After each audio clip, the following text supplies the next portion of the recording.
जे आपण धर्म विश्वास करेन दशावतार रे आमे मंदिर जाई कहीं प्रणाम करूँ।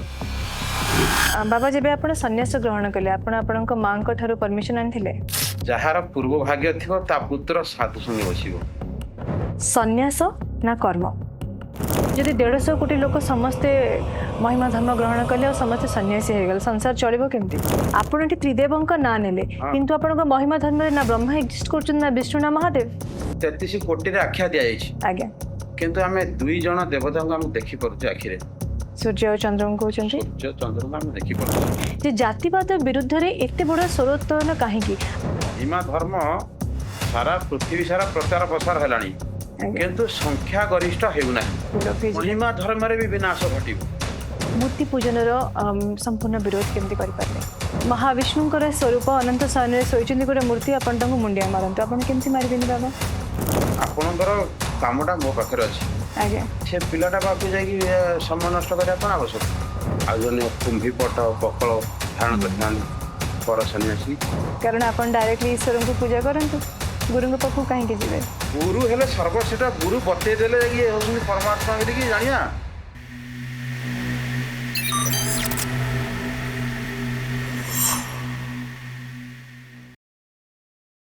प्राणी आरत दुख अप्रमित देखु देखु केबा सहु मो जीवन पछे नरके पड़ी थाउ जगत उद्धार हो ए सुंदर दुई धाड़ी लिखिथिले संत कवि भीम भोई तेबे संत कवि भीम भोई ऊपर आमे बहुत किछि आलोचना करबा किंतु आमे पर्टिकुलरली जे संत कवि भीम भोई उद्धृत कविता काहे की गाइले कारण से केवल जने कवि नथिले किंतु कवित्व जोठू आरंभ होइथिला से कहंती जे जो ठारू जहा ठारू एवं जो समय तांको कवित्व प्राप्त हैला से अंध थिले आजन्म तांको कवित्व जो ठारू प्राप्त हैला से जगह आमे आज आसी पहुंची छे आ से स्थान रे आमे गोटे जिंस देखुचे जे गुरुंकर उपासना गुरुंकर आशीर्वाद तेबे संत कवि भीम भोई ऊपर क्यों गुरुंकर आशीर्वाद हेतिला केमिति तांको कवित्व प्राप्त हैला एवं ए सबु सहित ओडिसार गोटे मौलिक धर्म जार ना हैला महिमा धर्म ता सहित कौन संपर्क और संबंध रही आसतु जानिबा आम सहित आज पॉडकास्ट रे अछंती साधु विजय दास प्रणाम बाबा महिमा एक प्रभुता आपन को पॉडकास्ट को स्वागत बाबा आपन ठो जानिया पई चाहिबा जे ई जो आमे आज आलोचना करिया पई जाउचे जे महिमा धर्म आ तार इतिवृत्ति अवस्थिति किपरि आरंभ हैला कोन हैला तार संपूर्ण विवरणी आपन पाखरु सुनिया पई चाहिबा तेबे आपन पाखरु आरंभ करिबी जे आपण ए महिमा धर्म सहित संश्लिष्ट किंबा महिमा धर्म को आपण सबुठु प्रथमे केबे जानले गुरु ब्रह्म महिमा लेख प्रभु शरण रख महिमा लेख आमे ग्राम रे एमती संग साथी की पिला मान संगे खेल बोला कथाऊ आम ग्राम को साधु माने प्रवेश कले आम जन्म हवा पूर्व साधु सन्थ माने आम जन्म स्थान रे बहुत पुरातन आश्रम साधु सन्थ माने जीवा आशा रहणी जाग यज्ञ हुए किंतु आमे जेबे ठारू पिला मान संगे संग साथी की खेलुलु एमती साधु माने से बाट देकी जाउथले आमे देखिलु बाबाजी माने किछि पिला हमर संग माने किछि संग माने दौड़ी की घर को पळेले आमे दु तीन जन छोट पिला सेठे साधु मान को प्रणाम कलु मुंडिया माइल साधु माने सेठे आशीर्वाद कलु से बाबा माने एबे नहांती काला हेई गलानी सेबे ठारू से बाबा माने आश्रम को पळेले आमे हमर घर को पळेलु एमनी किछि दिन गला तापरे पाठ पढ़िलु अल्प किछि पाठ पढ़ी एमती साधु मानक संस्पर्श रे आसिलु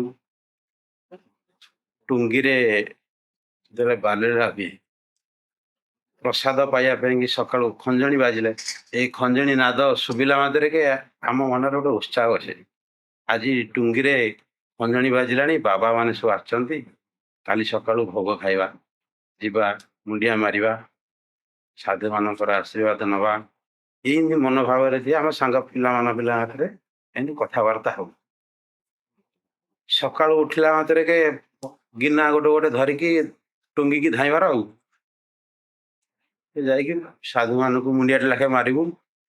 ସେଠି ବାବା ମାନେ କହିବେ ମହିମା ଲେଖ କୁହ, ଡାକ ଦିଅ, ଜୋରେ ଆମେ ଡାକ ଦଉ ଗୁରୁ ବ୍ରହ୍ମ ମହିମା ଲେଖ, ଯାହାର ଯେତିକି ଶକ୍ତି ହେଲା ହୁଁ ସେଠୁ କହିବେ, ଗୋଟେ ଗୀତ ଗାଇବେ, ଗୁରୁ ଅଲେଖ ମହିମା ରଖ, ଡାକୁଅଛୁ ଆମେ ପିଲା ବାଳକ, ଆମକୁ ଦିଅ ବୁଦ୍ଧି ବିବେକ, ଗୁରୁ ଅନାଦି ହୋଇବେ ରାଜା, ତିନି ଭୁବନରେ ସୁଖେ ପାଳିବେ ଜନପରଜା। ବାବା ମାନେ ଏମିତି କୁହନ୍ତି, ଆମେ ଏମିତି ଗୀତ ଗାଉ, ଭଲ ଲାଗେ, ଖୁସି ଲାଗେ, ଆନନ୍ଦ ଲାଗେ।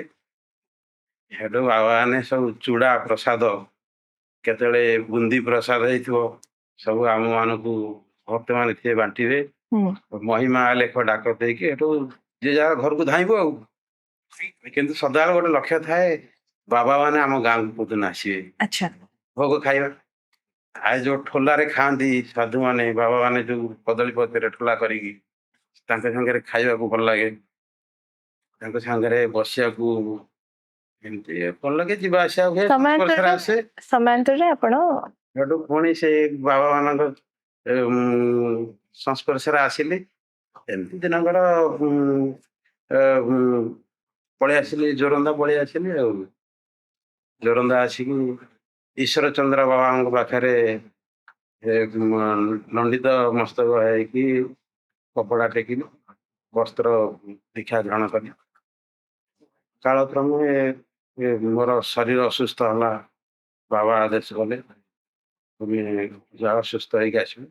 ଏମିତି ତ୍ରିଲୋଚନ ଦାସ ବାବା ଆମର ତାପଙ୍ଗ ଆଶ୍ରମର ହୁଁ ଅଧ୍ୟକ୍ଷ, ସେ ପୁଣି ଆଉ ଥରେ ଯାଇକି ଆମକୁ ଘରୁ ନେଇକି ଆସିଲେ। ଆମ ଗୋଟେ ଦୀକ୍ଷିତ ହେଇକି ସେବେଠାରୁ ଆଜି ପର୍ଯ୍ୟନ୍ତ ରହି ଆସିଥିଲେ। ଅଛନ୍ତି ଆପଣ। ବାବା ଆପଣ ଆପଣ ଜଣେ ସନ୍ନ୍ୟାସୀ ବର୍ତ୍ତମାନ।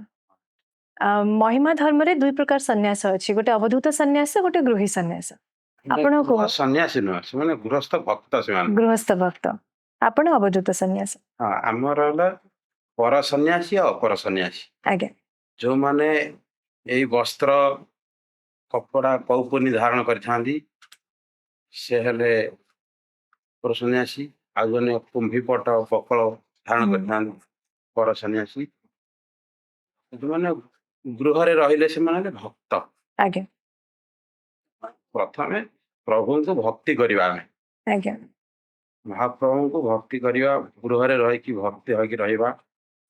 ତାପରେ ସଂସ୍କାର ହେଲା ପରେ ବୈରାଗ୍ୟ ବୋଲିବା, ଯାହାର ଆଜ୍ଞା ବୈରାଗ୍ୟ ତ ଆସିଲା, ସଂସାର ପ୍ରତି ବିରାଗ ଭାବ ଆସିଲା, ଦେଖିଲା, ଶୁଣିଲା, ଜାଣିଲା ସବୁ ବିଷୟରେ। ଏ ସଂସାରର ଆମର ଭାଗବତରେ ଗୋଟେ ପଦ ଲେଖା ଅଛି, ମୁଁ ଯେ ସଂସାର ସୁଖ ଦେଖି ବିଚାରି ମନେ ହେଲି ଦୁଃଖୀ, ଦ୍ୱନ୍ଦ୍ୱ ମୈଥୁନ ଗୃହ ବାସେ, ଇନ୍ଦ୍ରିୟ ସୁଖ ଭୋଗ ଆସେ, ତେଣୁ ମୁଁ ସୁଖ ଭୋଗ ତେଜି, ଦୁଃଖେ ପଡ଼ିଣ ତପସାଧି। ଆଜ୍ଞା ହେଲେ ଏତେ କଥା ତ ମୁଁ ଜାଣିନଥିଲି, ମୁଁ ଛୋଟ ପିଲା ଥିଲି ସେତେବେଳେ। ହେଲେ ମୁଁ ଆସିଲା ପରେ ଜାଣିଲି, ଶାସ୍ତ୍ର ପଢିଲି, ଭାଗବତ ଅଧ୍ୟୟନ କଲି, ପ୍ରତିପାଦ ଅଧ୍ୟୟନ କଲି, ସ୍ତୁତି ଚିନ୍ତାମଣି ଅଧ୍ୟୟନ କଲି, ଦର୍ଶନ ଗ୍ରନ୍ଥ ଅଧ୍ୟୟନ କଲି, ବିଭିନ୍ନ ପ୍ରକାର ପୁରାଣ ଶାସ୍ତ୍ର, ମାର୍କଣ୍ଡ ପୁରାଣ, ପଦ୍ମ ପୁରାଣ, ଏଇଟା ଯୋଉ କହୁଥିଲି, ଏଇଟା ସବୁ ଅଧ୍ୟୟନ ସବୁ ଆମ ଗୁରୁ ଆପଣ ପୁରାଣ ସବୁ ପଢିଛନ୍ତି।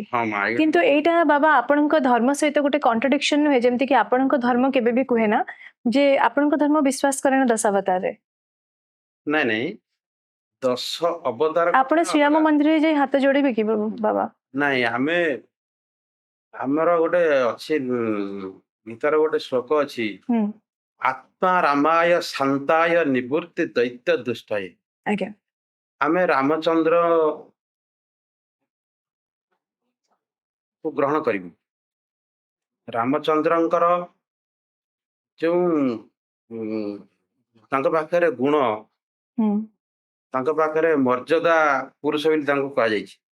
ତାଙ୍କ ପାଖରେ ସେତିକି ଶକ୍ତି, ସେତିକି ଗୁଣ, ମହତ୍ଵ ଗୁଣ ତାଙ୍କ ପାଖରେ ଥିବାରୁ ତାଙ୍କୁ ମର୍ଯ୍ୟାଦା ପୁରୁଷ କରା। ଆଜ୍ଞା ଶାନ୍ତ, ସୁଶୀଳ, ଜ୍ଞାନ, ତାଙ୍କ ପାଖରେ ଐଶ୍ୱର୍ଯ୍ୟ ଶକ୍ତି ତାଙ୍କ ପାଖରେ ଥିବାରୁ ତାଙ୍କୁ ସେଥିପାଇଁ ମର୍ଯ୍ୟାଦା ପୁରୁଷ ବୋଲି ତାଙ୍କୁ କୁହାଯାଇଛି। ଆଜ୍ଞା ବାବା, ଆମ ଦଶାବତାରରେ ତାଙ୍କୁ ନାଁ ଦିଆଯାଇଛି। ଆମେ ଆପଣ ପଚାରିଲେ ମନ୍ଦିର କଥା, ଆଜ୍ଞା ରାମ ମନ୍ଦିରକୁ ଯାଇକି ଆପଣ ପ୍ରଣାମ କରିବେ, ଆମେ ମନ୍ଦିର ଯାଇ କାହିଁ ପ୍ରଣାମ କରୁ? ଆମେ ତ ମହିମା ଧର୍ମ ମୂର୍ତ୍ତି ଦେବତା ପାଷାଣ କାଷ୍ଠ ପାଷାଣ ଏସବୁ ଆମର ମୂର୍ତ୍ତି ପୂଜାକୁ ଆମେ ଗ୍ରହଣ କରିନଥାଉ। ଆଜ୍ଞା। ଆମେ ଯାଇକି ଗୋଟେ ରାମଙ୍କର ଗୋଟେ ମୂର୍ତ୍ତିରେ କରିଛନ୍ତି ଆଜ୍ଞା। ତାଙ୍କୁ ଯାଇ ଆମେ କେମିତି ପ୍ରଣାମ କରୁ? ବାବା ମହିମା ଧର୍ମରେ ସବୁଠାରୁ ଉପରେ ପିତାମାତାଙ୍କୁ ରଖନ୍ତି, ତାଙ୍କୁ ଚଳନ୍ତି ଦେବତା ବୋଲି କୁହନ୍ତି, ସନ୍ଥ କବି ଭୀମ ବି ଲେଖିଛନ୍ତି। ଆମର ଯୋଉ ଗୁରୁ ଅଛନ୍ତି ଆଜ୍ଞା 5 ଗୁରୁ, ଆଜ୍ଞା ପ୍ରଥମ ହେଲେ ମାତା ଗୁରୁ, ଆଜ୍ଞା ତାପରେ ହେଲେ ପିତା ଗୁରୁ। ହୁଁ ମାତା ଗୁରୁ, ପିତା ଗୁରୁ, ବିଦ୍ୟା ଗୁରୁ, ଶିକ୍ଷା ଗୁରୁ, ଗୁରୁ ଜଗତମୟ। ସର୍ବଶ୍ରେଷ୍ଠ ହଉଛନ୍ତି ଆମର ମୁକ୍ତିଦାତା ଗୁରୁ। ଆଜ୍ଞା ଆମକୁ ପିତାମାତା ସଂସାରକୁ ଆଣିଛନ୍ତି କିନ୍ତୁ ଆମକୁ ମୁକ୍ତି ଦେଇପାରିବେନି, କିନ୍ତୁ ପିତାମାତା ହିଁ ଆମକୁ ଶିଖେଇଛନ୍ତି ସେ ବାବା କି ସେଇ ପ୍ରଭୁ ସେ ହଉଛନ୍ତି ତୋର ମୁକ୍ତିଦାତା, ତୋ ପିଣ୍ଡର କାରଣ। ହୁଁ ତାଙ୍କୁ ଆରାଧନା କର, ତାଙ୍କୁ ସେବା କର, ତାଙ୍କର ତେଣୁକରି ପିତାମାତା ତ ଶ୍ରେଷ୍ଠ ହେବେ ନିଶ୍ଚିନ୍ତ କଥା, ଯେହେତୁ ଆମକୁ ସୃଷ୍ଟିକି ଆଣିଛନ୍ତି ତାଙ୍କୁ ହୁଁ କାଟି ପାରିବା କି? ହୁଁ ପିତାମାତାଙ୍କୁ କାଟି ପାରିବନି, କିନ୍ତୁ ମୁକ୍ତିଦାତା ଗୁରୁ ହଉଛନ୍ତି ଶ୍ରେଷ୍ଠ ଗୁରୁ। ଆଜ୍ଞା। ବାବା ଯେବେ ଆପଣ ସନ୍ନ୍ୟାସ ଗ୍ରହଣ କଲେ ଆପଣ ଆପଣଙ୍କ ମାଙ୍କ ଠାରୁ ପରମିଶନ ଆଣିଥିଲେ? କୌଣସି ମା ତ କହିବନି ଯେ ବାବା ଋଗ୍ବେଦ ସଂହିତାରେ କ୍ଲିୟରଲି ମେନସନ ଅଛି ଏଇଟା ଯେ ମାତାଙ୍କର ଆଦେଶ ବିନା ଗ୍ରହଣ କରାଯାଇଥିବା ସନ୍ନ୍ୟାସର କୌଣସି ମୂଲ୍ୟ ନାହିଁ। ସେଟା ପର ମୁହୂର୍ତ୍ତରେ ଆମେ ସ୍ୱୀକୃତି ଆଣିଲୁ, ଆମର ଗୁରୁ ଯାଇଥିଲେ ହୁଁ ପିତାମାତାଙ୍କ ସ୍ୱୀକୃତି ଆଣିଲୁ, ଆମେ ବି ତାଙ୍କୁ ବୁଝା ସୁଝା କଲୁ, ଜାଣିଲୁ, ବୁଝେଇଲା ପରେ। କିନ୍ତୁ ପ୍ରଥମେ ଯୋଉଦିନ ଆସିଲି ତାଙ୍କର ଇଚ୍ଛା ନଥିଲା ଆସିବାକୁ, ମତେ ଛାଡିକି କୁଆ ଯାଏନି। ଆଜ୍ଞା ତାଙ୍କର ଏତେ ଜ୍ଞାନ ନଥାଏ, ମାନେ ମରହଟିଆ ଲୋକ, ଆଉ ଗାଁ ଗାଁ ଗହଳିରେ ରହିଲେ ସେ ଦେଖନ୍ତି ଆମ ଜନ୍ମସ୍ଥାନର ଆମ ଘର ପାଖରେ ଟୁଙ୍ଗି ଥାଏ, ଆଜ୍ଞା ଟୁଙ୍ଗିକି ସାଧୁମାନେ ଆସନ୍ତି ଦେଖୁଛନ୍ତି ଜାଣୁଛନ୍ତି, କିନ୍ତୁ ଆମେ ଯେତେବେଳେ ସେଇ ସନ୍ନ୍ୟାସୀ ମାନଙ୍କ ସାଙ୍ଗରେ ଗଲୁ ସନ୍ନ୍ୟାସୀ ହେବା ପାଇଁ କି, କିନ୍ତୁ ବାପା ମା ଟିକେ ମନ ଦୁଃଖ କଲେ। ତାପରେ ଏଠୁ ତ ବାପା ଜାଣିଛନ୍ତି ବାପା ହଉଛନ୍ତି ଆମର ଜଣେ ସଂକୀର୍ତ୍ତନ ଗାୟକ, ଆଜ୍ଞା ସେ ବହୁତ ଲୋକଙ୍କୁ ଶିକ୍ଷା ଦୀକ୍ଷା ଦିଅନ୍ତି, ଏ ଶ୍ଲୋକ ପଢିବେ, ପୟାରେ କହିବେ, 8-10ଟା ପ୍ଲଟ ଶିଖିଥିଲେ, ସଂକୀର୍ତ୍ତନ ପ୍ଲଟ ଶିଖିଥିଲେ, ବିଲ ମଙ୍ଗଳ, ସେ ପ୍ରଭାତ ଅବକାଶ, ଅର୍ଜୁନ କଳାହରଣ, ଏ ନାନାଦି ପ୍ରକାର କାଞ୍ଚି ଅଭିଯାନ, ଜଗନ୍ନାଥଙ୍କ ସଂସ୍କୃତି ଉପରେ ଏମିତି ବହୁତ ସଂକୀର୍ତ୍ତନ ପ୍ଲଟ ସବୁ ଶିଖିଥିଲେ। ବାପାଙ୍କ ସାଙ୍ଗରେ ବି ମୁଁ ଯାଇଛି କେତେଥର ସଂକୀର୍ତ୍ତନକୁ, ମତେ ବି ସେ ଯୋଉ ଝାଞ୍ଜ ବଜେଇବାକୁ ଭଲ ଲାଗେ, ଖୋଳ ଟିକେ ଟିକେ ବଜେଇବାକୁ ଭଲ ଲାଗେ, ଛୋଟ ଛୁଆ ମନ ତ ସେତେବେଳେ, ବାପାଙ୍କ ସାଙ୍ଗରେ ଯାଏ। ବାପା ଜାଣିଛନ୍ତି ସନ୍ନ୍ୟାସୀ ହେଲେ ଭଲ, ଆମର ଗୋଟେ ଅଛି ଯାହାର ପୂର୍ବ ଭାଗ୍ୟ ଥିବ ତା ପୁତ୍ର ସାଧୁ ସଙ୍ଗେ ବସିବ, କିଏ କେତେ କହନ୍ତି ବୈରାଗୀ ହୋଇବ, କିନ୍ତୁ ଥିଲେ ପୂର୍ବର ବାସନା ଗୁଣ ତାର ପଡେ ଚିହ୍ନା। ଆଜ୍ଞା ତେଣୁକରି ଆମେ ତ ନିଜକୁ ନିଜେ ଏଇଟା କହିପାରିବାନି, କିନ୍ତୁ ଏଇଟା ଅନ୍ୟମାନେ ଆପଣମାନେ ସମସ୍ତେ ଜାଣୁଥିବେ କାହାର କଣ ଗୁଣ। ବାବା ସନ୍ନ୍ୟାସ ବା ସନ୍ନ୍ୟାସୀ ମାନଙ୍କର ପ୍ରକୃତ ଆଇଡେଣ୍ଟିଫିକେସନ କଣ, କାହାକୁ ପ୍ରକୃତ ସନ୍ନ୍ୟାସୀ କୁହାଯିବ? ତା ସହିତ ମୁଁ ଆଉ ଗୋଟେ ପ୍ରଶ୍ନ ରଖିବି, ସନ୍ନ୍ୟାସ ନା କର୍ମ? ଦୁଇଟି ଯାକର ଉତ୍ତର ଆପଣ ଦେବେ। ପ୍ରଥମେ ଆପଣ କୁହନ୍ତୁ ପ୍ରକୃତ ସନ୍ନ୍ୟାସୀ କାହାକୁ କୁହାଯିବ?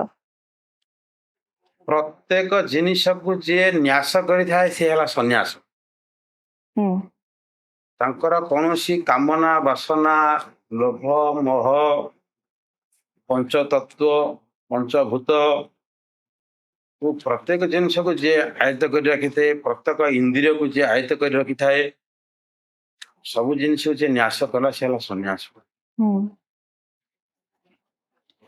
କର୍ମ ଆପଣ ପଚାରିଲେ, ଏଇ କର୍ମ ଗୁଡାକ ନୀତି ନିୟମ ନିଷ୍ଠାର ସହିତ ରହୁଥିବ, ତ୍ରିକାଳ ସନ୍ଧ୍ୟା କରୁଥିବ, ପ୍ରଭୁଙ୍କ ପାଖରେ ଶରଣାପନ୍ନ ହୋଇ ପ୍ରଭୁଙ୍କ ଆରାଧନା ଯିଏ ରହୁଥିବ, ଏଇଟା ହେଲା ତାଙ୍କର କର୍ମ।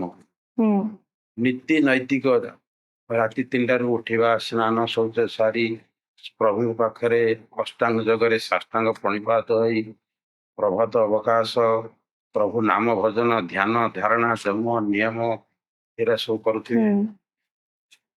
ଆଉ ପ୍ରତ୍ୟେକ ଦୈନିକ ଏଇଟା ସବୁ ପୁଣି ମଧ୍ୟାହ୍ନ ସମୟରେ ଦର୍ଶନ କରୁଛି ପ୍ରଭୁଙ୍କୁ। ଯେତେ ଖରା ଆଉ ବର୍ଷା ଆଉ ଶୀତ ହଉ ତାକୁ କ୍ଷତି ବାବା ବର୍ତ୍ତମାନ ସମୟରେ କିନ୍ତୁ ସବୁଠୁ ଗୋଟେ ବହୁତ ବଡ ଦ୍ୱନ୍ଦ୍ୱ ଅଛି ସମସ୍ତଙ୍କ ମନରେ ଯେ ଗୃହ ତ୍ୟାଗର ଅର୍ଥ ସନ୍ନ୍ୟାସ। ହଁ।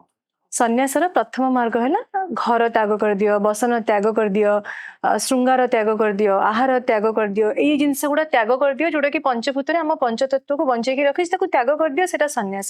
କିନ୍ତୁ ପ୍ରକୃତ ପକ୍ଷରେ ତାର ଅର୍ଥ ସନ୍ନ୍ୟାସତା ନୁହଁ। ସନ୍ନ୍ୟାସୀ ଜଣେ ମଣିଷ କେବେ ବି କୁହାଯିବନି ଯିଏ କି ଏସବୁ ଜିନିଷକୁ ତ୍ୟାଗ କରୁଛି। ରାଦର ଏସବୁ ଜିନିଷ ଭିତରେ ରହିକି ବି ଯିଏ ଦୁଚିନ୍ତା ଦୁକର୍ମକୁ ତ୍ୟାଗ କରୁଛି ସିଏ ସନ୍ନ୍ୟାସୀ। ତେବେ ଗୋଟେ ଗୃହସ୍ଥ ଘରେ ରହିକି ମଧ୍ୟ ନିଜର କର୍ମକାଣ୍ଡରେ ସମ୍ପୂର୍ଣ୍ଣ କର୍ମରେ ରହିକି ବି ସେ ସନ୍ନ୍ୟାସକୁ ପାଳନ କରିପାରିବ, କିନ୍ତୁ ଗୃହ ତ୍ୟାଗୀ ଗୋଟେ ସନ୍ନ୍ୟାସୀ ବୋଲି କୁହାଯାଇ ପାରିବ ନାହିଁ। ଆମର ଭାଗବତରେ ଲେଖା ହେଇଛି ଗୃହରେ ରହିଣ ପାର୍ଥ ବିହିତ କର୍ମ କରି ଆଜ୍ଞା ସେଗୋଟିକୁ ପାର୍ଥ କେହି ନୁହେଁ ସରି। ଆଜ୍ଞା ଘରେ ରହିକି ତମେ ପରର ହିତ ସାଧନା କରିବା, ପରର ଉପକାର କରିବା, ପର ଉପକାର ସ୍ୱର୍ଗାୟା। ତେଣୁକୁ ପରର ମଙ୍ଗଳ ଚିନ୍ତା କରିବା, ପ୍ରଭୁଙ୍କ ପାଖରେ ଶରଣାପନ୍ନ ପଶି ଏସବୁ କରିବାକୁ କଲେ ଯାଇକି ପରର ହିତ ସାଧନ ହେଲା, ପର ଉପକାର ସ୍ୱର୍ଗାୟା। ତେଣୁ କାହିଁକି ସ୍ୱର୍ଗ ତ ଏଠି ନାହିଁ, କୋଉଠି ଗୋଟେ ଆମେ ଦେଖୁଛେ ନା ଜାଣୁଛେ, ଖାଲି ଶାସ୍ତ୍ରରେ ଲେଖା ଅଛି, ଗୁରୁ ଗୁରୁଜନ କହନ୍ତି। କିନ୍ତୁ ଯିଏ ଶାନ୍ତି ସୁଖ ସମୃଦ୍ଧି ଅନୁଭୂତି, ଯିଏ କାହାର ଅନିଷ୍ଟ ନ କରିକି ସତ୍ ପଥେ ସତ୍ ଚିନ୍ତାରେ ଗଲା, ଆଜ୍ଞା ସିଏ ସୁଖ ଭୋଗ କଲା, ସୁଖ ଶାନ୍ତି ବୈଭବରେ ସେ ରହିଲା। ପର ଉପକାର ସ୍ୱର୍ଗାୟା।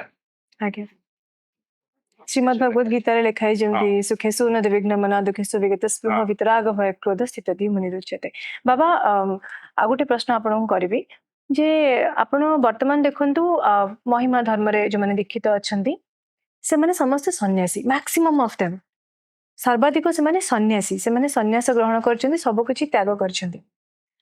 ତ ଏଇଟା ଗୋଟେ ପଳାୟନବାଦ ନୁହେଁ କି?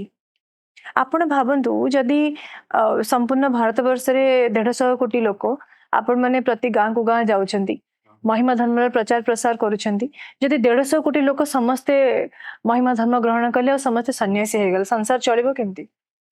ତା କର୍ମକାଣ୍ଡରେ ରହିବାର ଆବଶ୍ୟକତା ଅଛି। ନାଇଁ ମା, ସମସ୍ତେ ସନ୍ନ୍ୟାସୀ ହେଇପାରିବେନି। ଗୋଟେ କଥା ଅଛି, ଆଜ୍ଞା ଯାହାର ପୂର୍ବ ଭାଗ୍ୟ ଥିବ ତା ପୁତ୍ର ସାଧୁ ସଙ୍ଗ ହଉଛି। କିନ୍ତୁ ଆଜ୍ଞା ଆମର ସନ୍ଥ କବି ଭୀମ ଭାଇ ଲେଖିଛନ୍ତି ଯୋଉ ବନ୍ଦନା ଚତୁର୍ଶ ଦ୍ୱିତୀୟ ଭଜନରେ, ଆଜ୍ଞା ବିଚାରି କରିଥିଲେ ଚାରି ଯୁଗେ ନାମ ବ୍ରହ୍ମ ଅଟେ ଅନନ୍ତ ଭେ। ଆଜ୍ଞା ତାଙ୍କର ଯାହାର ପୂର୍ବ ଭାଗ୍ୟ ଥିବ ଆଜ୍ଞା ସିଏ ବୈରାଗୀ ହୋଇବ, ଯାହାର ପୂର୍ବ ଭାଗ୍ୟ ଥିବ ସାଧୁ ସଙ୍ଗ ହବ। ପୂର୍ବ ଅର୍ଜିତ ଯଦାପି ଧନ, ପୂର୍ବ ଅର୍ଜିତ ଯଦାପି ସାଧୁ ସଙ୍ଗମ, ପୂର୍ବ ଅର୍ଜିତ ଯଦାପି ଜ୍ଞାନ, ଆଜ୍ଞା ପୂର୍ବ ଅର୍ଜିତ ଯଦାପି ଗୁରୁ ପ୍ରାପ୍ତି। ଏମିତି ପୂର୍ବର ଭାଗ୍ୟ ଭଲ ଥିଲେ ତମେ ଗୋଟେ ଉତ୍ତମ ଗୁରୁ ପାଇବ। ଆଜ୍ଞା ଉତ୍ତମ ଗୁରୁ ପାଇଲେ ସେ ତମକୁ ମୁକ୍ତିର ରାସ୍ତାଟା ତମକୁ ଦେଖେଇବେ। ଆଜ୍ଞା ଉପଯୁକ୍ତ ଜ୍ଞାନ, ଆଜ୍ଞା ଉପଯୁକ୍ତ ଧର୍ମ, ଉପଯୁକ୍ତ ମନ୍ତ୍ର, ଉପଯୁକ୍ତ ଶିକ୍ଷା ଦୀକ୍ଷା ସେ ଆପଣଙ୍କୁ ସେ ଦେବେ। ସେଥିପାଇଁ କୁହାଯାଇଛି ଗୁରୁ ବ୍ରହ୍ମା ଗୁରୁ ବିଷ୍ଣୁ ଗୁରୁଦେବ ମହେଶ୍ୱର, ଗୁରୁ ସାକ୍ଷାତ ପରମ ବ୍ରହ୍ମ ତସ୍ମୈ ଶ୍ରୀ ଗୁରବେ ନମ। ଗୁରୁ ହଉଛନ୍ତି ସର୍ବଶ୍ରେଷ୍ଠ।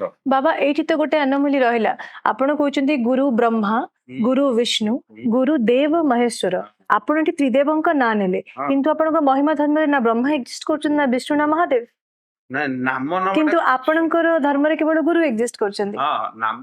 ଏଇ କଥାଟା କାହିଁକି କୁହାଯାଇଛି ଆଜ୍ଞା ନା ଗୁରୁ ବ୍ରହ୍ମା ପରିକା ସୃଷ୍ଟି କରିପାରିବେ ଗୋଟେ, ଯେମିତି ଛୋଟ। ତେବେ ବାବା ଆପଣ ମାନନ୍ତି ବ୍ରହ୍ମା ସୃଷ୍ଟି କରିଛନ୍ତି ବୋଲି? ଆପଣ ମାନନ୍ତି ବିଷ୍ଣୁ ପାଳନ କରିଛନ୍ତି ବୋଲି? ଆମର ଗୋଟେ କଥା ଅଛି, ଆମର ଜଣେ ସାଧୁ ଜଣେ ଆଜ୍ଞା ବାବା କହୁଥିଲେ, ଆଜ୍ଞା ଏବେ ଆମେ ସତ୍ସଙ୍ଗରେ ଆମେ ବସିଥିଲୁ, ଆଜ୍ଞା ତାଙ୍କୁ ଏଇଟା ଯୋଉ ବ୍ରହ୍ମାଙ୍କୁ ପାୱାର ଦିଆଯାଇଛି, ବ୍ରହ୍ମାଙ୍କର ନିଜସ୍ୱ ପାୱାର କିଛି ନାହିଁ, ବିଷ୍ଣୁଙ୍କର ନିଜସ୍ୱ ପାୱାର ନାହିଁ, ଶିବଙ୍କର ନିଜସ୍ୱ ପାୱାର ନାହିଁ, କୌଣସି ଦିଅ ଦେବତାଙ୍କର ଯେତେ ଆମେ ଦେଖୁଛେ ଏମାନେ କୌଣସି ପାୱାର ନାହିଁ। ପାୱାରଟା ଆସୁଛି କୋଉଠୁ ନା ପରମ ବ୍ରହ୍ମ ପରମାତ୍ମା ଠାରୁ ଆସୁଛି ଶକ୍ତିଟା, ସେ ସମସ୍ତଙ୍କୁ ଦେଇଛନ୍ତି। ମୋର କିଛି ଶକ୍ତି ନାହିଁ, ମତେ ପ୍ରଭୁ ପରମାତ୍ମା ଦେଇଛନ୍ତି ଶକ୍ତି, ଏଇ ହୃଦୟରେ ଅଛନ୍ତି। ଆପଣ ଦେହରେ ଅଛନ୍ତି, ସେ ବାବୁଙ୍କ ଦେହରେ ଅଛନ୍ତି, ସମସ୍ତେ ହୃଦୟରେ ଅଛନ୍ତି, ଆଜ୍ଞା ସମସ୍ତେ ଶକ୍ତି ଦେଇଛନ୍ତି। ଆଜ୍ଞା ପରମାତ୍ମା ଅଛନ୍ତି ଶ୍ରେଷ୍ଠ, ଆମେ ହଉଛେ ନିମିତ୍ତ ମାତ୍ର। ଆଜ୍ଞା ସେମିତି ଦେବତା ମାନେ ଯେମିତି ଆମେ ଦେଖୁଛେ 33 କୋଟି ଦେବତାକୁ ସମସ୍ତେ ଅଛନ୍ତି ବୋଲି ଆମେ ସମସ୍ତେ କହୁଛେ, ସମସ୍ତେ ଜାଣୁଛେ, କିନ୍ତୁ କେତେ ଜଣ ଦେବତାଙ୍କୁ ଆମେ ଦେଖିପାରୁଛେ? ଆଜ୍ଞା ଦେଖିପାରୁଛେ? 33 ଗୋଟି ଦେବତା 33 ଗଡ୍ସ। ତାଙ୍କୁ 33 କୋଟିରେ ଆଖ୍ୟା ଦିଆଯାଇଛି, ଆଜ୍ଞା କିନ୍ତୁ ଆମେ 2 ଜଣ ଦେବତାଙ୍କୁ ଆମେ ଦେଖିପାରୁଛେ ଆଖିରେ। ସୂର୍ଯ୍ୟ ଆଉ ଚନ୍ଦ୍ରଙ୍କୁ କହୁଛନ୍ତି। ସୂର୍ଯ୍ୟ ଚନ୍ଦ୍ରଙ୍କୁ ଆମେ ଦେଖିପାରୁଛେ। ବରୁଣ ଅଛନ୍ତି, ଇନ୍ଦ୍ର ଅଛନ୍ତି, ହଁ, ପବନ ତାଙ୍କର ଅଛନ୍ତି, ବରୁଣ 4 ମେଘ ଜଳର ଅଛନ୍ତି, ଅଧିକାରୀ ସେ ହେଲେ ବରୁଣ। 10 ଦିଗ ଅଛନ୍ତି। ହଁ ମା, ଜଳର ଅଧିକାରୀ ହେଲେ ବରୁଣ, ପବନର ଅଧିକାରୀ ପବନ ଦେବତା, ଅଗ୍ନିର ଅଧିକାରୀ ହେଲେ ଅଛନ୍ତି ଅଗ୍ନି ଦେବତା। ତେଣୁକରି 33 କୋଟି ଆଖ୍ୟା ଦିଆଯାଇଛି, 33 କୋଟି ଦେବତା ବୋଲି କୁହାଯାଇଛି। ଆମେ ଆମେ କାହାକୁ ନିନ୍ଦା କରିପାରିବାନି। ଆଜ୍ଞା ବାବା ଆମେ କାହାକୁ ଆମେ କହିପାରିନି ତମେ ତାଙ୍କୁ କାହିଁ ପୂଜା କରୁଛ, ତମେ ସେଠିକି ଯାଅନି, ଏଠି ଏଇଟା କହିବାଟା ଭୁଲ। ତେଣୁକରି ଆମେ ସତ୍ ଶିକ୍ଷା ଦବା। ଆଜ୍ଞା ବାବା ସାଧୁ ହଉଛନ୍ତି ପଥ ଦର୍ଶକ। ଏଇ ସମାଜର ସାଧୁ ସନ୍ଥ ମାନେ ହଉଛନ୍ତି ପଥ ଦର୍ଶକ। ଆଜ୍ଞା ସାଧୁ ସନ୍ଥ ମାନେ ଯେମିତି ଶିକ୍ଷା ଦୀକ୍ଷା ଦେବେ ତାଙ୍କ ଶିଷ୍ୟ ମାନଙ୍କୁ, ଭକ୍ତ ମାନଙ୍କୁ, ସେ ସେଇଭଳିଆ ଗଢି ବାବା ମହିମା ଧର୍ମରେ ଯେମିତି ଜାତିବାଦକୁ ଘୋର ବିରୋଧ କରାଯାଏ। ଇନଫ୍ୟାକ୍ଟ 1800 ଶତାବ୍ଦୀ 1800 ମିଡ୍ ଅଫ୍ ମଧ୍ୟ ଶତାବ୍ଦୀ ସମୟରେ ହିଁ ଯେତେବେଳେ ଧୂଳିଆ ବାବା ବା ଆପଣଙ୍କର ଯିଏ ମହିମା ଧର୍ମର ପ୍ରତିଷ୍ଠା କରିଥିଲେ 1826 ଆଜ୍ଞା, ସିଏ ଯେତେବେଳେ ସନାତନ ଧର୍ମର ବିରୋଧୀ ଏଥିପାଇଁ ହେଲେ କାରଣ ତାଙ୍କୁ ଜାତିବାଦ ପସନ୍ଦ ଆସିଲାନି। ଜାତିବାଦ ବିରୋଧରେ ସେ କହିଥିଲେ। କାହାକୁ କରିନାହାନ୍ତି। ନାଇଁ, ତାଙ୍କର ଏଇଟା ହିଁ କଥା ଥିଲା ଯେ ବ୍ରାହ୍ମଣବାଦ ବିରୋଧରେ, ବ୍ରାହ୍ମଣ କ୍ଷତ୍ରିୟ ବୈଶ୍ୟ ଶୂଦ୍ର ଯୋଉ 4 ଜାତି ବ୍ରାହ୍ମଣ ଅଛନ୍ତି। ମାନଙ୍କୁ ବିରୋଧ କରୁନାହାନ୍ତି ମା। ଆଜ୍ଞା ବ୍ରାହ୍ମଣ ମାନଙ୍କୁ କାହିଁ ବିରୋଧ କରିବୁ ଆମେ? ଆଜ୍ଞା ଆମର କର୍ମ ହେଲା 2 ପ୍ରକାର, ଆଜ୍ଞା ଗୋଟେ ସତ୍କର୍ମ, ଅସତ୍ କର୍ମ। ଆମେ ଯେମିତିଆ କର୍ମ କରିବା ସେମିତିଆ ଫଳ ପାଇବା। ଆଜ୍ଞା ଗୋଟେ ହେଲା ସଗୁଣବାଦ, ଗୋଟେ ନିର୍ଗୁଣବାଦ। ଆଜ୍ଞା ମହିମା ଧର୍ମଟା ହେଲା ନିର୍ଗୁଣବାଦ, ହୁଁ ଜଗନ୍ନାଥ ସଂସ୍କୃତି ହେଲା ସଗୁଣବାଦ। ଆଜ୍ଞା ଆମର ଭାଗବତରେ ଲେଖା ହେଇଛି, ଗୀତାରେ ଲେଖା ହେଇଛି, ଉପନିଷଦରେ ଲେଖା ହେଇଛି, ବେଦ ବେଦାନ୍ତରେ ବି ଲେଖା ହେଇଛି, ଯିଏ ଯାହାକୁ ଭଜନ କଲା ସେ ସେଠିକି ଗଲା। ଆଜ୍ଞା ଯିଏ ସଗୁଣ ଉପାସନା କଲା ସେ ସଗୁଣବାଦକୁ ଗଲା, ଆଜ୍ଞା ଯିଏ ନିର୍ଗୁଣ ଉପାସନା କଲା ସେ ମୁକ୍ତି ପାଇଲା। ଆଜ୍ଞା ଆମେ କାହିଁ କାହାକୁ ବିରୋଧ କରିବୁ? କିନ୍ତୁ ବାବା ସନ୍ଥ ଆମେ କବି ଭୀମ ଭୋଇ, ମୁଁ ଆପଣଙ୍କୁ ଏଇଠି ଅଛି। ଶାସ୍ତ୍ର ନା, ଆଜ୍ଞା ସେଇ ଭାଗବତରେ 2ଟା ମତ ଅଛି। ଆଜ୍ଞା ମହିମା ଧର୍ମ ଶାସ୍ତ୍ର ମାନଙ୍କରେ ବି ସେୟା କହୁଛି। ଆଜ୍ଞା ବାବା ସଗୁଣବାଦ ଶାସ୍ତ୍ରରେ, ଜଗନ୍ନାଥ ସଂସ୍କୃତିରେ ଶାସ୍ତ୍ର ମାନଙ୍କ ଦେଖନ୍ତୁ, ଆଜ୍ଞା ଆମେ ବହୁତ ଶାସ୍ତ୍ର ଗ୍ରନ୍ଥ ଅଧ୍ୟୟନ କରିଛୁ, ସେଥିରେ 2ଟା ମତ ଦିଆଯାଇଛି। ଆପଣ ବୁଦ୍ଧି ବିବେକ ଜ୍ଞାନ ବଳେ ମରଣ ଜିଣିପାରେ ହେଳେ, ବାବା ବୁଦ୍ଧି କି କରି ଆଗୁସାର ପଣ୍ଡିତ ଜନଙ୍କ ବ୍ୟବହାର। ଆଜ୍ଞା ତେଣୁକରି ମନୁଷ୍ୟ ଦେହେ ଦିବ୍ୟ ଜ୍ଞାନ ଦେଖି ସନ୍ତୋଷ ଭଗବାନ।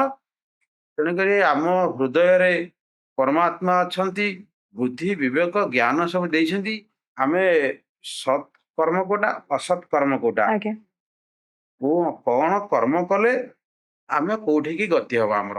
ଆଜ୍ଞା ଭଲ କର୍ମ କଲେ ଭଲ ମିଳିବ, ଭଲ ବାବା ପାଇବା, ଭଲ ଯୋଉ ଜାଗାକୁ ଯିବା। ଯୋଉ ପଦ ଆପଣ ଉଦ୍ଧୃତ କଲେ ସେଟା ବି ସ୍ତୁତି ଚିନ୍ତାମଣି ସନ୍ଥ ଭୀମ ଭୋଇଙ୍କର ଅଛି। ତ ତାଙ୍କର ସେମ୍ ବହିରେ ଗୋଟେ ଲେଖା ହେଇଛି, ଦେଖନ୍ତୁ।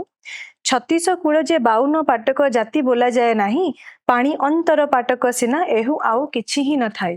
କୌଣସି ଭାବରେ ସତ୍ୟ ଧର୍ମ ନାହିଁ, ଆକାଶେ ଗଲେଣି ଉଠି, ଧର୍ମହୀନ ହୋଇଲାଣି ଏ ସଂସାରେ, ଜାତି ହୋଇଲା ଅରିଷ୍ଟି। ତାର ଅର୍ଥ ଏଠି କ୍ଲିୟରଲି ଯେ ଜାତିବାଦଟା ସଂସାରର ବିନାଶ କରୁଛି। ମତେ ଆପଣ କୁହନ୍ତୁ ବାବା, ସନ୍ନ୍ୟାସ, ଜଣେ ସନ୍ନ୍ୟାସ ଗ୍ରହଣ କଲା ବା ଜଣେ ସନ୍ନ୍ୟାସୀ ହେଲା, ତାର କର୍ମ କଣ ରହିବ ବାବା? ସିଏ ସମାଜକୁ ସତ୍ପଥରେ ନବ। ଏଇଟା ହେଲା ତାର ନିର୍ଦ୍ଦିଷ୍ଟ, ତାର ସନ୍ନ୍ୟାସ ନିର୍ଦ୍ଦିଷ୍ଟ କର୍ମ। ସେମିତି ବାବା ଜଣେ ବ୍ରାହ୍ମଣ ହେଲେ ସେ ବ୍ରହ୍ମକୁ ଚିହ୍ନିବେ, ସେ ପୂଜା ପାଠ କରିବେ। ଜଣେ କ୍ଷତ୍ରିୟ ହେଲେ ସେ ସୁରକ୍ଷା କରିବେ। ଜଣେ ବୈଶ୍ୟ ହେଲେ ସିଏ ସେମିତି ବେପାର ବାଣିଜ୍ୟ କରିବେ ଏବଂ ଅନ୍ୟ କର୍ମ କରିବେ। ଆଉ ଶୂଦ୍ର ଯୋଉମାନେ ସେମାନେ ସେବା ଶୁଶ୍ରୂଷାରେ ନିୟୋଜିତ ରହିବେ। ତେବେ ଏଠି ଜାତିବାଦରେ ଆପଣ ମାନଙ୍କୁ, କିମ୍ବା ମୁଁ କେବଳ ମହିମା ଧର୍ମକୁ କହୁନି, ଇଭିନ୍ ମୁଁ ବୌଦ୍ଧ ଧର୍ମକୁ ବି କହୁଛି, ମୁଁ ଜୈନ ଧର୍ମାବଲମ୍ବୀ ମାନଙ୍କୁ ବି ପ୍ରଶ୍ନ କରିବି ଯେ ଜାତିବାଦ ବିରୁଦ୍ଧରେ ଏତେ ବଡ ସ୍ୱରୋତ୍ତୋଳନ କାହିଁକି? ଆମେ ପ୍ରକୃତ ପକ୍ଷରେ ଜାତିବାଦର ଅର୍ଥ କଣ ବୁଝିଛେ କି? ଜାତିର ଅର୍ଥ କଣ? ମୋର ମତରେ ଦିଟା ଜାତି, ପୁରୁଷ ଜାତି ଗୋଟେ, ମହିଳା ଜାତି ଗୋଟେ। ବାବା ସେମିତି କେମିତି ହବ? ଆପଣ ଜଣେ ସନ୍ନ୍ୟାସୀ, ଆପଣ ମତେ କୁହନ୍ତୁ ଗୋଟେ ସନ୍ନ୍ୟାସୀ କଦାଚିତ ଗୋଟେ ଜୋତା ଦୋକାନରେ କାମ କରିବ କି? ଯଦି ସେ କାମ କଲା ସେ ସନ୍ନ୍ୟାସୀ ହବ କି? ନାଇଁ, ତେବେ ଆପଣଙ୍କ ଜାତି ସନ୍ନ୍ୟାସ? ବାବା ନିଶ୍ଚିନ୍ତ ପକ୍ଷରେ, କାରଣ ଆପଣ ଗୋଟେ ନିର୍ଦ୍ଦିଷ୍ଟ କର୍ମକାଣ୍ଡରେ ନିଜର ଜୀବନକୁ ନିୟୋଜିତ କରିବେ। ଆଉ ଜାତିର ଅର୍ଥ ସେଇଟା ହିଁ, ନିଜର କର୍ମ, ନିଜ ପୈତୃକ କର୍ମ ଏବଂ ନିଜର ଏଫିସିଏନ୍ସି ଯାହା ରହୁଛି ତାକୁ ନେଇକି ଜଣଙ୍କର ଜାତିକୁ ନିର୍ଦ୍ଧାରିତ କରାଯାଏ। ଏଇଟା 4 ବେଦରେ ବି ଉଦ୍ଧୃତ ଅଛି, ପର୍ଟିକୁଲାରଲି ଋଗ୍ବେଦ ସଂହିତାରେ ଏହାର ମେନସନ ଅଛି, ବର୍ଣ୍ଣନା ଅଛି। ଏବଂ ଶ୍ରୀମଦ୍ ଭଗବତ ଗୀତାରେ ବି ଶ୍ରୀକୃଷ୍ଣ କହିଛନ୍ତି ଏ ଜିନିଷ କ୍ଲିୟରଲି ଯେ 4 ଜାତିର କ୍ରିଏସନ, 4 ଜାତିର ଆରମ୍ଭ ମୁଁ ଏଇ କାରଣରୁ କରିଥିଲି ଯେ ପ୍ରତ୍ୟେକ ମଣିଷର କର୍ମ ଘେନି ତାର ଜାତି ହବ। ତେବେ ବାବା ଜାତି ବିରୁଦ୍ଧରେ ଆମେ ସ୍ୱର ଉତ୍ତୋଳନ କାହିଁକି କରିବା? ନାଇଁ, ମୁଁ କାହାକୁ ସ୍ୱର ଉତ୍ତୋଳନ କରେ କି ଆମର ନାଇଁ ବାବା, କେହି ସ୍ୱର ଉତ୍ତୋଳନ ବାବା ମହିମା ଧର୍ମରେ କ୍ଲିୟରଲି ଅଛି ଯେ ଜାତିବାଦ। ନାଇଁ ନାଇଁ, ଜାତିବାଦ ନାଇଁ ମା। ଆଜ୍ଞା ସନ୍ଥ କବି ଭୀମ ଭୋଇ ଦଉଛନ୍ତି କନ୍ଧ ପରିବାର ଜନ୍ମ। ଆଜ୍ଞା ଭୋଇବଂଶ। କାହିଁକି? ହଁ, କାହିଁ ମହିମା ପ୍ରଭୁ ସେ କନ୍ଧ ପରିବାରରେ ଥିବା ଗୋଟେ ଅନ୍ଧ ବ୍ୟକ୍ତି କି କବିତା ଶକ୍ତି ପ୍ରଦାନ କଲେ, ସେ ପୁଣି ସନ୍ଥ କବି ବୋଲି ବୋଲାଇଲେ। ଆଜ୍ଞା ଆଜ୍ଞା ହଁ? ଆଜି ଯଦି ଜାତି ପ୍ରଥା ଯଦି ଥାନ୍ତା, ଆଜ୍ଞା ଏ ଧର୍ମରେ କିବା ବାଲ୍ୟ ବୃଦ୍ଧ ଯୁବା ନାରୀ ସମସ୍ତେ ଗ୍ରହଣ କରିପାରିବେ, ଆଜ୍ଞା ସମସ୍ତଙ୍କର ଅଧିକାର ଅଛି, ଆଜ୍ଞା କାହାକୁ ମନା ନୁହଁ, ଅଛି ସବୁରି ଭାଗ। ଆଜ୍ଞା ଭୀମ ଭୋଇ ଲେଖିଛନ୍ତି କଥା। ଆଜ୍ଞା ତେଣୁକରି ଜାତି ଭେଦ କଥା ଆମେ ସମସ୍ତଙ୍କୁ ଗ୍ରହଣ କରୁଛୁ, ସମସ୍ତେ ଆସନ୍ତୁ ବସନ୍ତୁ, ପ୍ରଭୁ ନାମ ନେବାକୁ ସମସ୍ତଙ୍କୁ ଅଧିକାର ଅଛି। ଆଜ୍ଞା ପ୍ରଭୁଙ୍କର ପ୍ରଭୁଙ୍କୁ ଆରାଧନା କରିବା, ଧର୍ମ ଗ୍ରହଣ କରିବା, ଆଜ୍ଞା ସତ୍ମାର୍ଗ କରିବା, ସମସ୍ତଙ୍କ ଅଧିକାରେ କିଏ କାହିଁ ବିରୋଧ କରିବ? ଆଜ୍ଞା ଆଜ୍ଞା ମୁଁ କାହାକୁ ବିରୋଧ କରେନି ମା। ଆଜ୍ଞା ଆଜ୍ଞା, କାରଣ ଟିକେ ଆଡାପ୍ଟେସନ ଯଦି ରହିବ ତାହେଲେ ମହିମା ଧର୍ମ ଗୋଟେ ଆମ ଓଡିଶାର ଯୋଉଟା କି ଇଣ୍ଟରନ୍ୟାସନାଲି ଏତେ ମାତ୍ରାରେ ପହଞ୍ଚି ପାରିନି, କିନ୍ତୁ ଗୋଟେ ଦୃଷ୍ଟିରୁ ଦେଖିବା ପାଇଁ ଗଲେ ଆମ ଓଡିଶା ପାଇଁ, ଆମ ଉତ୍କଳ ପାଇଁ ଗର୍ବ ଆଉ ଗୌରବର ଜିନିଷ ହେଲା ମହିମା ଧର୍ମ। ପହଞ୍ଚିଗଲାଣି ନା, ମହିମା ଧର୍ମ ଇଣ୍ଟରନ୍ୟାସନାଲ ବାହାର ଦେଶକୁ ଗଲାଣି। ଆଜ୍ଞା ଆଜ୍ଞା, ମହିମା ଧର୍ମ ଆମେ ସାରା ଯାହାକୁ ପୃଥିବୀ ନେଇ ସାରା ଗର୍ବ ପ୍ରଚାର ଅନୁଭବ ପ୍ରସାର କରିବା ହେଲାଣି। କଥା। ଆଜ୍ଞା ମହିମା ଧର୍ମ ସାରା ପୃଥିବୀ ସାରା ପ୍ରଚାର ପ୍ରସାର ହେଲାଣି, ଆଜ୍ଞା କିନ୍ତୁ ସଂଖ୍ୟା ଗରିଷ୍ଠ ହେଉନାହିଁ। ବାବା ଯେମିତି ହିନ୍ଦୁ ଧର୍ମରେ କେତେ ଜଣ ଅଛନ୍ତି ତାର କାଉଣ୍ଟିଂ ଅଛି, ହଁ। ଅନ୍ୟ ଧର୍ମ ମାନଙ୍କରେ ବି ସେମାନଙ୍କର ଜନଗଣନା ଅଛି, ହଁ। ମହିମା ଧର୍ମରେ ଅଛି କି? ଜନଗଣନା ମହିମା ଧର୍ମରେ କାହିଁ, ସେଟା ମୁଁ ଆଜି ପର୍ଯ୍ୟନ୍ତ ଜାଣିନି। ଯଦି କିଏ ଆପଣଙ୍କୁ ପ୍ରଶ୍ନ କରିବ ଯେ ଆପଣଙ୍କ ମହିମା ଧର୍ମରେ ଦୀକ୍ଷିତ ଲୋକମାନଙ୍କର ସଂଖ୍ୟା କେତେ, ଆପଣ କହିପାରିବେ? ନା, ମୁଁ କହିପାରିବିନି ମା। ସେଟା କାହିଁ ଆଜି ପର୍ଯ୍ୟନ୍ତ ଆମର ଏମିତି ଯେମିତି ଭୋଟ ପରିଚୟ ପତ୍ର ତିଆରି ହଉଛି ବା ସ୍କୁଲ ଶିକ୍ଷକ ମାନେ ଯାଇକି ଘର ଘର ବୁଲିକି ଜନଗଣନା କରୁଛନ୍ତି, ଆଜ୍ଞା ଯଦି ଆମର ମହିମା ଗାଦିରେ କି ଆମର ଦେଶ ଅଞ୍ଚଳ ମାନଙ୍କରେ ସେମିତି ଯୋଉ ଆଶ୍ରମ ବାଡି ଅଛି ଆଜ୍ଞା କି ଭକ୍ତ ଅଛନ୍ତି, ସେମିତି କାହିଁ ଗଣନା ସେମିତି କିଛି ନାହିଁ, ମୁଁ ସେ ବିଷୟରେ ଜାଣିନି। ଆଜ୍ଞା ଆଉ ଏମିତି ଆମର ଆଶ୍ରମ ମାନଙ୍କରେ ଅଛନ୍ତି, ଆମର ଗୁରୁ ଗୁରୁଜନ ମାନେ ଅଛନ୍ତି ଏତିକି ଜଣ, ସେ ଆଶ୍ରମରେ ଏତିକି ଜଣ, ଏମିତି ଗୋଟେ ଅଛି ଆମର। ବାବା ମହିମା ଧର୍ମ ପ୍ରକୃତ ପକ୍ଷରେ ଏକ ଧର୍ମ ନା ଏକ ଉପଧର୍ମ? ନାଇଁ ନାଇଁ ମା, ସବୁଠୁ ଶ୍ରେଷ୍ଠ ଧର୍ମ। ଯଦି ମହିମା ଧର୍ମ ଏକ ଧର୍ମ, ତେବେ ପ୍ରତ୍ୟେକ ଧର୍ମ ହିସାବରେ ଯେମିତି ଆପଣ ସନାତନ ଧର୍ମରେ ଦେଖନ୍ତୁ, ଆମର ମୌଳିକ ପୁସ୍ତକ ହେଲା 4 ବେଦ ଯାହା ଈଶ୍ୱରଙ୍କ ମୁଖ ନିସୃତ, ଆଉ ଶ୍ରୀମଦ୍ ଭଗବତ ଗୀତା ଯାହା ଈଶ୍ୱରଙ୍କ ମୁଖ ନିସୃତ। ସପୋଜ ଆପଣ ଖ୍ରୀରସ୍ତାନ ଧର୍ମ ଧରନ୍ତୁ, ସେମାନଙ୍କର ବାଇବେଲ ରହୁଛି। ସପୋଜ ଆପଣ ଇସାହି ଧର୍ମ ଧରନ୍ତୁ, ତାଙ୍କର ସେମିତି ନିଜର ବହି ରହୁଛି। ବୈଦିକ ଧର୍ମରେ ତାଙ୍କର ବୁଦ୍ଧିଜିମ ମାନସ୍କ୍ରିପ୍ଟ ରହୁଛି। ତେବେ ବାବା ମହିମା ଧର୍ମରେ ସେମିତି କିଛି ଈଶ୍ୱରଙ୍କ ମୁଖ ନିସୃତ ବାଣୀ କିଛି, ଯାହାକି ବେଦ, ଯାହାକି ଦ ରୁଲ ବୁକ୍ କିଛି, ଦ କନଷ୍ଟିଟ୍ୟୁସନ ତ ନିଶ୍ଚିତ ରହିବା କଥା ଯଦି ଧର୍ମ ବୋଲି ଆମେ କହୁଛେ ତ। ମା ଆଜ୍ଞା ବାବା ଆମର ଗୋଟେ ଅଛି, ସର୍ବଧର୍ମ ପରେ ଶ୍ରେଷ୍ଠ ଭକ୍ତି ମୁକ୍ତି ନ ସଂଶୟ। ଆଜ୍ଞା ଆମର ସ୍ତୁତି ଚିନ୍ତାମଣିରେ ସନ୍ଥ କବି ଭୀମ ଭୋଇ ପ୍ରଥମ ପେଜର ଯୋଉ ଶ୍ଲୋକଟା ଅଛି, ଆଜ୍ଞା ଅଲେଖಂ ସଦ୍ଗୁରୁ ପଞ୍ଚ ସତ୍ୟ ଧର୍ମ ପ୍ରକାଶିତମ୍ ସର୍ବଧର୍ମ ପରେ ଶ୍ରେଷ୍ଠମ୍ ଭକ୍ତି ମୁକ୍ତି ନ ସଂଶୟ। ଆଜ୍ଞା ସର୍ବଧର୍ମ ପରେ ଯେତେ ଆମର ପୃଥିବୀ ପୃଷ୍ଠରେ ଆଜ୍ଞା ଯେତେ ଧର୍ମ ଅଛି, ଆଜ୍ଞା ମୁଁ ଗୋଟେ ଜାଗାରେ କଲଚର କରୁଥିଲି, ଆମର ପୃଥିବୀ ପୃଷ୍ଠରେ 360 ପ୍ରକାର ଧର୍ମ ହେଲାଣି। ଆଜ୍ଞା ବାବା ଗୋଟେ ବହିରେ ମୁଁ ପଢୁଥିଲି, 360 ପ୍ରକାର ଧର୍ମ। ଆଜ୍ଞା ଆଜି ଅମକ ଧର୍ମ, କାଲି ସମ ଧର୍ମ, ଆଜି ଆଜ୍ଞା ଧର୍ମ, ସେ ଧର୍ମ ସବୁ ବାହାରିଲାଣି। ଆଜ୍ଞା 360 ପ୍ରକାରର ଧର୍ମ ହେଲାଣି। ଆଜ୍ଞା କିନ୍ତୁ ଏ ଦିନେ ସବୁ ବିନାଶ ହବ। ଆଜ୍ଞା କେବଳ ରହିବ ସତ୍ ଚିତ୍ ଆନନ୍ଦ, ସଚିଦାନନ୍ଦ। ଆଜ୍ଞା ଯିଏ ସତ୍ୟ, ଯିଏ ନିତ୍ୟ, ଯିଏ ଚିରନ୍ତନ, ସେ ହିଁ ରହିବ। ଆଜ୍ଞା ଯେଉଁ ଧର୍ମରେ ସତ୍ ଅଛି, ନିତ୍ୟ ଅଛି, ଚିରନ୍ତନ, ଆଉ ସମସ୍ତେ ଲୋପ ଆଜ୍ଞା ବିନାଶ। ତେବେ ତେବେ ଆପଣ କହୁଛନ୍ତି କେବଳ ମହିମା ଧର୍ମ ହିଁ ରହିବ। ମହିମା ଧର୍ମ ସେ କହିଲି ପରା, ଆମର ଯାହା ଶାସ୍ତ୍ରରେ ଲେଖା ହେଇଛି ମୁଁ ସେଟା କହିଲି। ମୋ ଆପଣ ମନ କଥା କହୁଛି। ଆପଣ ସେଟା କହୁଛନ୍ତି ବାବା, ସନାତନ ଧର୍ମ କହିବ ଯେ କେବଳ ସନାତନ ଧର୍ମ ରହିବ, ଅନ୍ୟ ଧର୍ମାବଲମ୍ବୀ ମାନେ କହିବେ ଯେ କେବଳ ତାଙ୍କ ଧର୍ମ ଏକ୍ଜିଷ୍ଟ କରିବ, ବାକି ସମସ୍ତେ ବିଲୋପ ହେଇଯିବେ। ମହିମା ଧର୍ମରେ ବି ବିନାଶ ଘଟିବ। ଆଜ୍ଞା ଯିଏ ସତ୍ୟରେ ଥିବ ସିଏ ରହିବ, ଯିଏ ନୀତି ନିୟମ ନିଷ୍ଠା ସେମାନେ ରହିବେ, ଯେଉଁମାନେ ନୀତି ନିୟମରେ ବିଚ୍ୟୁତ ହେଲେ ସେମାନେ ବିନାଶ ହେଇଯିବେ। ତେବେ ବାବା ଏଇଟା ତ ଏକ ଉପଧର୍ମ ହବ, କାରଣ ଆପଣଙ୍କ ଧର୍ମ ମହିମା ଧର୍ମର ମୂଳ ସ୍ରୋତ ସନାତନ ଧର୍ମ। ହଁ, ବିଶୁଦ୍ଧ ସନାତନ ଧର୍ମ। ଆଜ୍ଞା, ଯଦି ବିଶୁଦ୍ଧ ସନାତନ ଧର୍ମର ଏକ ସ୍ରୋତ ମହିମା ଧର୍ମ, ତେବେ ନାଇଁ, ମହିମା ନିଜ କେବଳ ଏକ ଧର୍ମ କେମିତି ନାଇଁ, ହେଇପାରିବ? ମା। ଆଜ୍ଞା ସନାତନ ଧର୍ମ ବିଶୁଦ୍ଧ ଅଦ୍ୱୈତବାଦ ସନାତନ ଧର୍ମ। ଆଜ୍ଞା ଦ୍ୱୈତବାଦ ମୁଁ ୟା ପୂର୍ବରୁ ଆପଣଙ୍କୁ କହିଥିଲି, ଆଜ୍ଞା ସଗୁଣବାଦ ନିର୍ଗୁଣବାଦ, ଆଜ୍ଞା ଦ୍ୱୈତବାଦ ଅଦ୍ୱୈତବାଦ, ଆଜ୍ଞା ଦି ପ୍ରକାର। ତେଣୁକରି ନିର୍ଗୁଣବାଦ ସଦା ସର୍ବଦା ସେ ତାଙ୍କର ତ ରୂପ ରେଖ ନାହିଁ, ବର୍ଣ୍ଣ ଚିହ୍ନ ନାହିଁ, ନଷ୍ଟ ହବ କଣ ଦେହ? ହୁଁ ଯାହାର ରୂପ ଅଛି, ବର୍ଣ୍ଣ ଅଛି, ସେଟା ନଷ୍ଟ ହବ। ହୁଁ ଆପଣ ଯୋଉ ବହିଟା ଧରିଛନ୍ତି ତାର ରୂପ ଅଛି, ମୁଁ ଗୋଟେ ଖଞ୍ଜଣିଟେ ଧରିଛି, ଏହାର ରୂପ ଅଛି, ଇଏ ସମୟ ପାଇଲେ ନଷ୍ଟ ହବ, ତଳେ ପକେଇଦେଲେ ଭାଙ୍ଗିଯିବ, ନଷ୍ଟ ହେଇଗଲା। ସେ ବହିଟା ଆପଣ ଧରିଛନ୍ତି, ସେଟା ପାଣିରେ ପକେଇଦେଲେ ଏଟା ନଷ୍ଟ ହେଇଯିବ। କିନ୍ତୁ ଯାହାର ରୂପ ନାହିଁ, ଆପଣ ଗୋଟେ ଧର୍ମ ଗ୍ରନ୍ଥଟେ ଧରିଛନ୍ତି, ଆଉ ଧର୍ମଟା କୁଆଡେ ନଷ୍ଟ ହେଇଯିବ?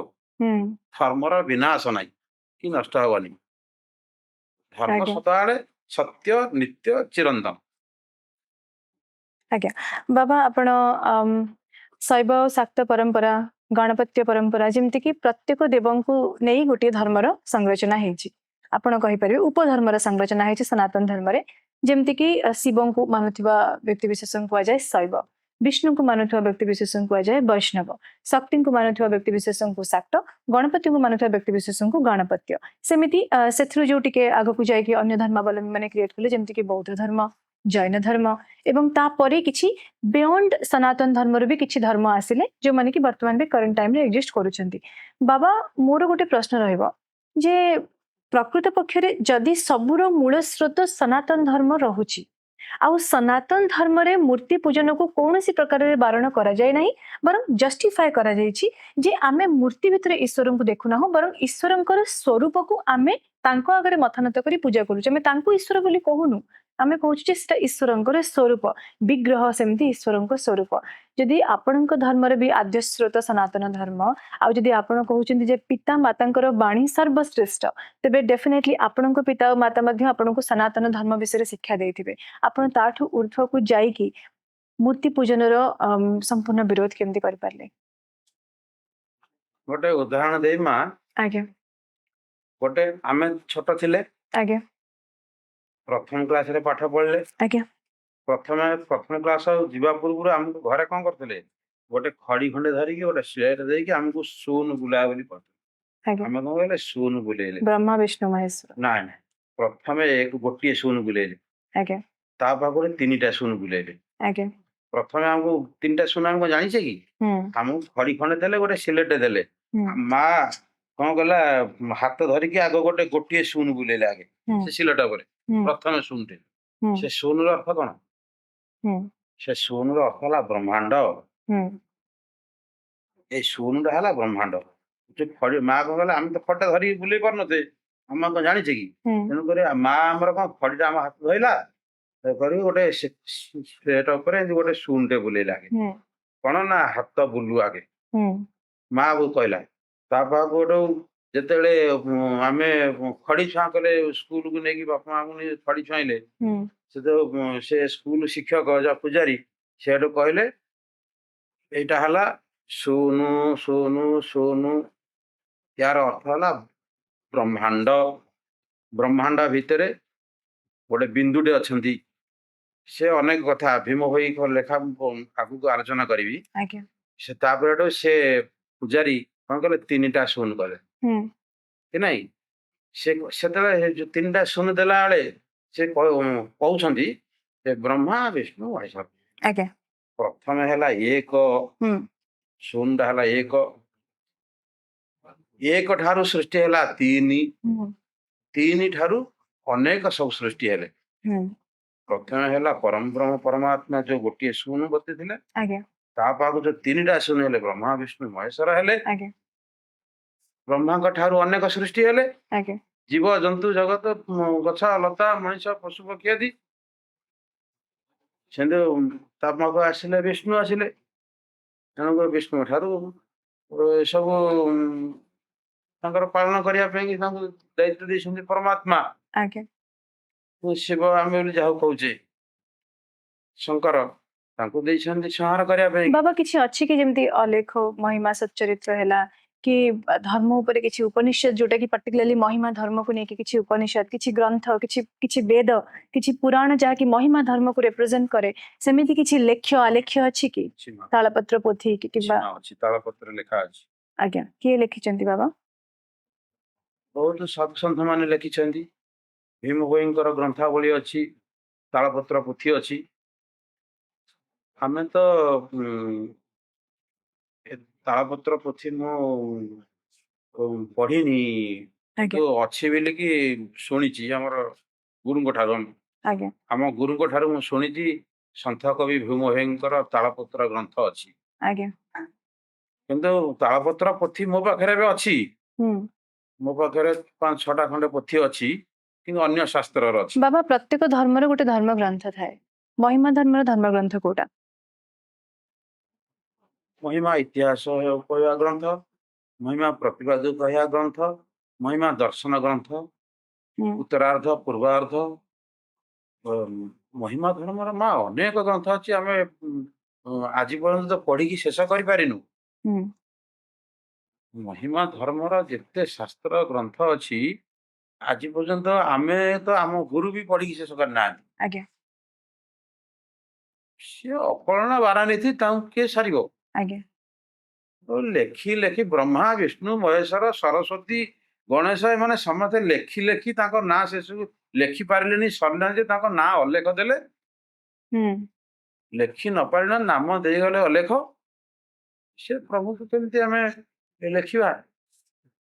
ଆଜ୍ଞା ଆଜ୍ଞା ସେଟା ନିଗୁଡ କଥା। ଆଜ୍ଞା ତେବେ ବାବା ଯଦି ଆପଣଙ୍କୁ କେବେ ଆପଣଙ୍କ ନିଜର ବାପା ମାଙ୍କ ସାଙ୍ଗରେ ଆପଣଙ୍କ ବର୍ତ୍ତମାନ କୌଣସି ସମ୍ବନ୍ଧ ନାହିଁ କିନ୍ତୁ ମା ତ ଦେହାନ୍ତ ହେଇଗଲେଣି। କିନ୍ତୁ ବାବା ଆପଣଙ୍କ ତାଙ୍କର ମୁହଁ ମନେ ଅଛି? ମନେ ରହିବନି କେମିତି? ଆଜ୍ଞା ଯଦି ସପୋଜ ଜନ୍ମ ସଂସାରକୁ ଆଣିଲେ ଆଜ୍ଞା ଛୋଟରୁ ବଡ କଲେ ତାପରେ ଆମେ ଜାଣିବାର ହେଲା ପରେ ଆମେ ଯାଇକି ସନ୍ନ୍ୟାସୀ ହେଲୁ ନା ଆଉ। ବାବା ଯଦି କେବେ ଆପଣଙ୍କ ବାପା ମାଙ୍କ ଫଟୋ ଆପଣଙ୍କୁ ଦେଖାଯାଏ ଆପଣ ଚିହ୍ନି ପାରିବେ? ହଁ ଚିହ୍ନି ପାରିବେ। ବାପା ମାଙ୍କ ଇଏ ମୋର ବାପା ଥିଲେ ମା ଥିଲେ ବି ଜାଣିବ। ଆଜ୍ଞା ଆପଣଙ୍କର ନିଶ୍ଚୟ ସମ୍ମାନ ବି ରହିବ ପୂର୍ବ କଥା ମନେ ବି ପଡିବ। ମନ ଭିତରେ ସେଟା ବାହାରକୁ ପ୍ରକାଶ ନ କଲେ ବି ଆଜ୍ଞା କିନ୍ତୁ ମନ ଭିତରେ ଏଟା ରହିବ କି ହୃଦୟ ଭିତରେ ରହିବ। ଇଏ ମୋର ପିତାଙ୍କର ଫଟୋ କି ମାତାଙ୍କର ଫଟୋ ଏଟା। ଆଜ୍ଞା ଆଜ୍ଞା ବାବା ଯେମିତି ଆପଣଙ୍କ ବାପା ଆଉ ମା ସଶରୀରେ ଆପଣଙ୍କ ସାମ୍ନାକୁ ଆସୁନାହାନ୍ତି କିନ୍ତୁ ତାଙ୍କର ଫଟୋ ଦେଖିକି ଆପଣ ତାଙ୍କୁ ହିଁ ଅନୁଭବ କରୁଛନ୍ତି। ଯାହା ସ୍ନେହ ଆପଣଙ୍କୁ ଦେଇଛନ୍ତି ଯେମିତି ଆପଣଙ୍କୁ ଜନ୍ମ ଦେଇଛନ୍ତି ଯେମିତି ପାଳନ କରିଛନ୍ତି ଆପଣଙ୍କର ସମସ୍ତ ଅନୁଭବ ତାଙ୍କୁ ସଶରୀରେ ଦେଖିଥିଲେ ଯାହା ହେଇଥାନ୍ତା ସେଇଟା ହଉଛି। ତେବେ ଆପଣ ଯୋଉ ନିରାକାର ବ୍ରହ୍ମ କଥା କହୁଛନ୍ତି ନିରାକାର ବ୍ରହ୍ମଙ୍କୁ ସଶରୀରେ ଅନୁଭବ କରିବା ପାଇଁ ତ ସନାତନ ଧର୍ମରେ ମୂର୍ତ୍ତି ପୂଜନ ବିଗ୍ରହ ପୂଜନ ଅଛି।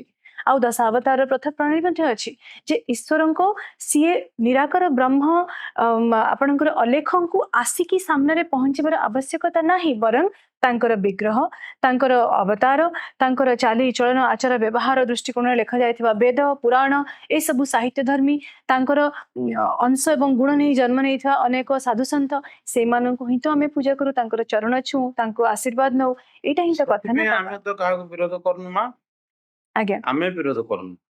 आज्ञा ଆପଣଙ୍କର ଇଚ୍ଛା ହେଲା विरोध कथा नाही बाबा किंतु आपण मानु भी तो नाहंती ना ମାନୁନାହୁଁ କାହାକୁ। ଆପଣ କହିବେ ଏ ଖଞ୍ଜଣିଟାକୁ ମୁଣ୍ଡିଆ ମାରେ, ଖଞ୍ଜଣିଟା କେତେ କେତେ ସ୍ୱର ହଉଛି, କେତେ ଆମେ ଭଜନ ଗାନ କରୁଛୁ, ଆପଣ କହିବେ ଖଞ୍ଜଣିଟାକୁ मु खंजणी कहबिन बाबा मु कहबी आपण ब्रह्मांक ଆପଣ स्वरूप ସ୍ୱରୂପ को କଥା କହିଲେ ନା, ଇଏ ଆଜ୍ଞା। ଗୋଟେ ସ୍ୱରୂପ ना, ଗୋଟେ ବାଦ୍ୟର ଇଏ ଗୋଟେ ସ୍ୱରୂପ, आज्ञा किंतु मु ସପ୍ତ आपण ସ୍ୱର ଏଥିରୁ ବାହାରୁଛି। आज्ञा बाबा किंतु ये ईश्वरଙ୍କର स्वरूप नहे बाबा मु जदि आपन कहबी महाविष्णुଙ୍କର स्वरूप अनंत शयନରେ ଶୋଇଛନ୍ତି ଗୋଟେ ମୂର୍ତ୍ତି ଆପଣ ତାଙ୍କୁ ମୁଣ୍ଡିଆ ମାରନ୍ତୁ ଆପଣ କେମିତି ମାରିବେନି ବାବା ମୁଁ କେବଳ ଆପଣଙ୍କ ପାଇଁ ଆମର କହୁନି ଶାସ୍ତ୍ରରେ ଲେଖା ହେଇଛି, ଭାଗବତରେ ଲେଖା ହେଇଛି ଗୋଟେ କହୁଛି ଆଜ୍ଞା ପଦ, କାଷ୍ଠ ପାଷାଣ ତରୁ ଲତା ଆଜ୍ଞା ଏ ସବୁ ଅଜ୍ଞାନ ଦେବତା ୟାଙ୍କ ଦେହେ ଜ୍ଞାନ ନାହିଁ ଶୁଣ ଉଦ୍ଧବ ମନ ଦେଇ। ଭଗବାନ ଶ୍ରୀକୃଷ୍ଣ ଉଦ୍ଧବକୁ କହୁଛନ୍ତି, ହୁଁ ରେ ଉଦ୍ଧବ ୟାଙ୍କ ଦେହରେ ଜ୍ଞାନ ନାହିଁ, ତୁ ଆକୁ କଣ ମୁଣ୍ଡିଆ ମାରୁଛୁ, ତାଙ୍କୁ କଣ ପ୍ରଣାମ କରୁଛୁ? ଯାହା ଦେହରେ ଜ୍ଞାନ ଅଛି, ଯାହାର ଯିଏ ଜାଣୁଛି ତାକୁ ହେଲେ ପ୍ରଣାମ କରେ, ତାଙ୍କର ଆଶୀର୍ବାଦ ନିଅ। ହୁଁ ଜଣେ ବୟସ୍କ ବ୍ୟକ୍ତି କି ଆମ ଠାରୁ ଯିଏ ବଡ ଆଜ୍ଞା ତାକୁ ପ୍ରଣାମ କଲେ ସେ ଆମକୁ ଆଶୀର୍ବାଦ କରିବ, ଆଜ୍ଞା କଲ୍ୟାଣ କରିବ, ପ୍ରଭୁ ଦୟା କରନ୍ତୁ ବୋଲି କହିବ, କି ମସ୍ତକରେ ହାତ ମାରିଦବ, କି ସ୍ନେହ ଦବ, ଶ୍ରଦ୍ଧା ଦବ। ହୁଁ ଆଉ ଯାହା ଦେହରେ ଜ୍ଞାନ ନାହିଁ, କି ସେ ଜଡ ପ୍ରତିମାଟା, ତାକୁ ଆଜ୍ଞା ମୁଣ୍ଡିଆ ମାରିଲେ ସେ ଆମକୁ କି ଉତ୍ତର ଦବ? କିନ୍ତୁ ଆମେ ବେଦ ଶାସ୍ତ୍ରରେ ପଢିଛେ ଯେ ଆମର ପବନ ଆଉ ଗୋଟେ ଆହାର ଶାସ୍ତ୍ର, କଲେ ଆମେ ବଞ୍ଚିବୁ ବରୁଣ ଦେବତା ଆପଣ ମୁଣ୍ଡିଆ ମାରିବେନି ନାଇଁ ନାଇଁ, ଅମ୍ଳଜାନ ଦଉଛି ଗଛ ଆପଣ ମୁଣ୍ଡିଆ ମାରିବେନି ଜଳ ଦେବତାଙ୍କୁ ଆପଣ ଇନ୍ଦ୍ରଙ୍କୁ ପ୍ରଣାମ କରିବେନି ଆପଣ ସେଟା କହୁଛନ୍ତି ଅନୁଭୂତି ହବ ମା। ଆଜ୍ଞା ଗଛରେ ଜୀବନଟା ଆସିଲା କୋଉଠୁ? ପରମାତ୍ମା ଦେଇଛନ୍ତି। ପରମାତ୍ମା ଗଛ ହୃଦୟରେ ରହିଛନ୍ତି, ଗଛରେ ଅଛନ୍ତି, ଯାହାଫଳରେ କି ସେ ବାୟୁ ପ୍ରସ୍ଫୁଟିତ ହେଲା, ଜୀବ ଜଗତ ଉଦ୍ଧାର ମଙ୍ଗଳ ପାଇଲେ। ଆମେ କଥାର ଅଛି, ଗଛର ମୂଳରେ ପାଣି ଦେଲେ ଡାଳ ପତ୍ର ସମସ୍ତେ ପାଇବେ। ଆମେ କାହିଁକି ଡାଳ ଆମର, ମୁଁ ଆସିଲି ଆପଣ ପାଖକୁ, କି ଆପଣ ଗଲେ ମୋ ପାଖକୁ, ଆପଣଙ୍କର କାମଟା ମୋ ପାଖରେ ଅଛି, ଆଜ୍ଞା ସେ ପିଲାଟା ପାଖକୁ ଯାଇକି ସମୟ ନଷ୍ଟ କରିବା କଣ ଆବଶ୍ୟକ? ହୁଁ ଆପଣ ଗୋଟେ ଅଫିସ କି ଯିବେ, ହୁଁ ଗୋଟେ କାର୍ଯ୍ୟଟେ ଅଛି ଆପଣଙ୍କର, କଲେକ୍ଟର ଅଫିସ କି ଯିବେ, ଆପଣଙ୍କର କଲେକ୍ଟର ପାଖକୁ ଡାଇରେକ୍ଟ ଯିବେ, ହୁଁ ଆପଣ ଏ ପିଅନ, ସେ ପେସ୍କାର, ସେ ୟା ପାଖରେ ତା ପାଖରେ ଯାଇକି ଆପଣଙ୍କର ଚପଲ ସରି ଯାଇଥିବ। ତେବେ ଗୁରୁର ବି ଆବଶ୍ୟକତା ନାହିଁ କାରଣ ଆପଣ ଡାଇରେକ୍ଟଲି ଈଶ୍ୱରଙ୍କୁ ପୂଜା କରନ୍ତୁ ଗୁରୁଙ୍କ ପାଖକୁ କାହିଁକି ଯିବେ ଗୁରୁ ହେଲେ ସର୍ବଶ୍ରେଷ୍ଠ, ଗୁରୁ ବତେଇ ଦେଲେ ଯାଇକି ଇଏ ହଉଛନ୍ତି ପରମାତ୍ମା ବୋଲିକି ଜାଣିବା। ସେଥିପାଇଁ କୁହାଗଲା ଗୁରୁ ହଉଛନ୍ତି ପରମାତ୍ମା।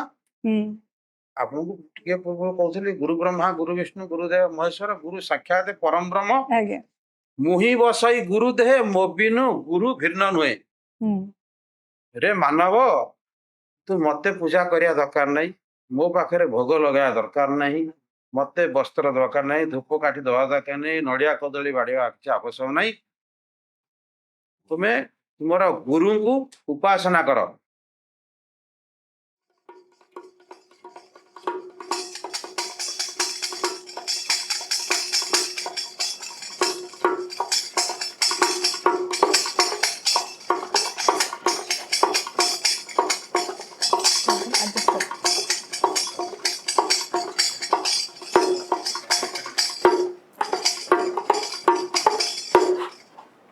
गुरु ब्रह्मा महिमा लेख प्रभु महिमा लेख।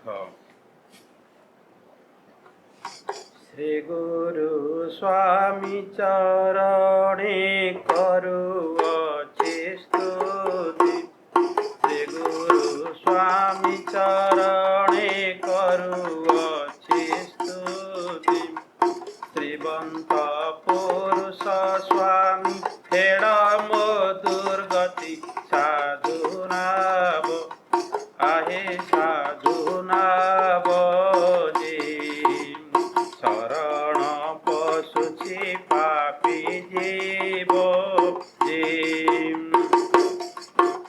धर्म